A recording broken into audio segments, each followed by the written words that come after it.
What's up, guys? Magic with RacingDudes.com here to preview the Grade 3 Princess Rooney Stakes at Gulfstream Park on Saturday, October 7th. And I know Keeneland's got a lot of the attention in Santa Anita and Belmont the Big A, but Gulfstream also has a Breeders' Cup win-in-year in prep race. The Princess Rooney Stakes is a win-in-year in for the filly and mare sprint. We've seen horses come out of this and run well in that race in the past, and you could see that here.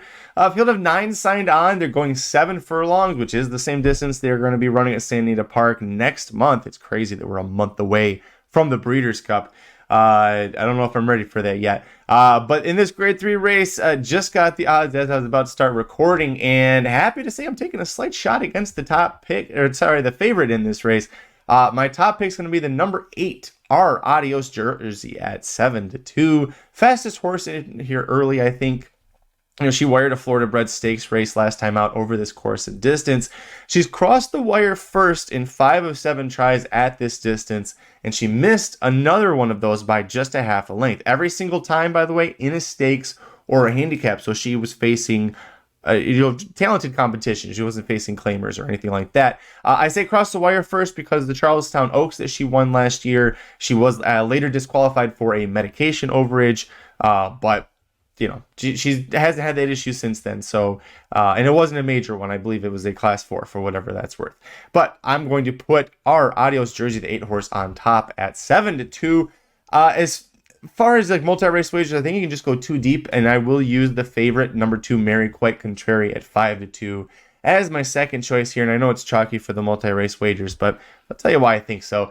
A huge class job, first of all, for this horse. Comes back to Gulfstream Park, where all 6 of her wins have come. She's got 4 wins at 7 furlongs. She's got a win at 6.5 furlongs, and the other one in her career came at 8 furlongs. So 7 furlongs, perfect distance for her. She is a closer. She's going to need the perfect pace setup. She's going to need a horse to go out there and press our Adios Jersey.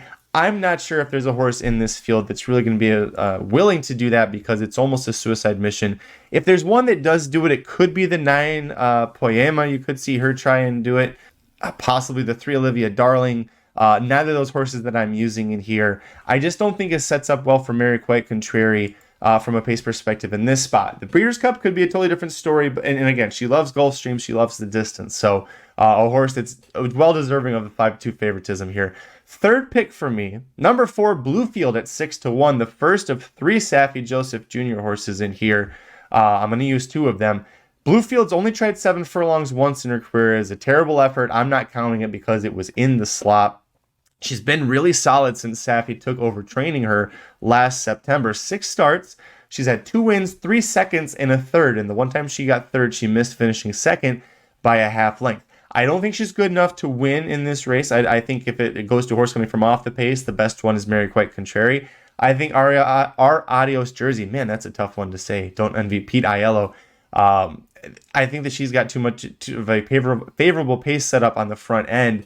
And Bluefield's unproven at 7 furlongs, and that is a tricky distance for a lot of horses. So I think she's more than talented enough to handle hitting the board here. I think it's a great price at 6-1 to get her to hit the board. And with Saffie having 3 horses in here, his first call rider, Edgar Zayas, is on Bluefield. So that's what gave me the edge for Bluefield over my 4th pick, which is the number 5, 3 Witches at 8-1. How many numbers can we throw into that one?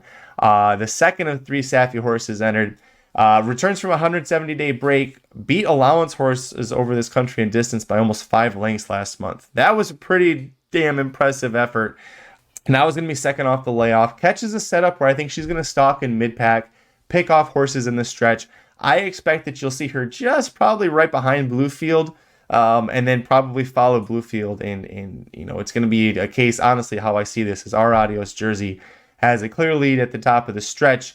Bluefield and 3 Witches are making their move to kind of pass whoever's slowing down, and Maryquitecontrary's gearing up with a huge run from the back. If you think that there's enough of a pace set up in here for Maryquitecontrary, you can use her in your multis. I also wouldn't hate singling our Adios Jersey in here because I do really like her pace advantage at this 7 furlong distance that she has proven 5 out of 7 times in her career that she can cross the wire first. And so that's how I see the Princess Rooney, a Grade 3 race, Saturday, race 9 at Gulfstream Park. Breeders' Cup winning year in for the filly and mare sprint. Tell me what you think about this race down below in the comments section. Before you leave, make sure you hit the like video, subscribe to youtube.com/racingdudes, and visit racingdudes.com for free picks every race, every track across the country. And by the way, I talked about Keeneland at the start of the show. If you're playing Keeneland this weekend, if you're interested in that, go check out the Coolmore Turf Mile Stakes betting Bible. It's available now at racingdudes.com. If you're a subscriber, it's available for free, included with any kind of monthly subscription you have. If you're not a subscriber, if you're interested in playing the Coolmore Turf Bible, hell, if you're just interested in playing the Breeders' Cup betting Bible, I'll let you in on a sale that we're having right now. Between now and October 7th, so Saturday, when they run the races at Keeneland, if you subscribe to any package, which starts at $70 a month, you're going to get the Coolmore Turf Mile Stakes betting Bible. You're going to get the 14 trends to the Breeders' Cup betting supplement, and you're going to get the 2023 Breeders' Cup betting Bible itself. You got to order the subscription between now and the 7th. You're going to get all three of those things, plus picks for every race, every track across the country. That's like trifectas, exactas, daily doubles, multi-race wagers. That's all going to be included, starting at $70. Go to racingdudes.com, check that out. Good luck this week, and until next time, see you at the track. RacingDudes.com is your home for the best free picks for every race, every track. It's Breeders' Cup season, and we've got wall-to-wall coverage of the World Championships. Subscribe to youtube.com/racingdudes right now. Click the notification bell. You never want to miss a single video. Want to make money betting horses? Bet with the Racing Dudes.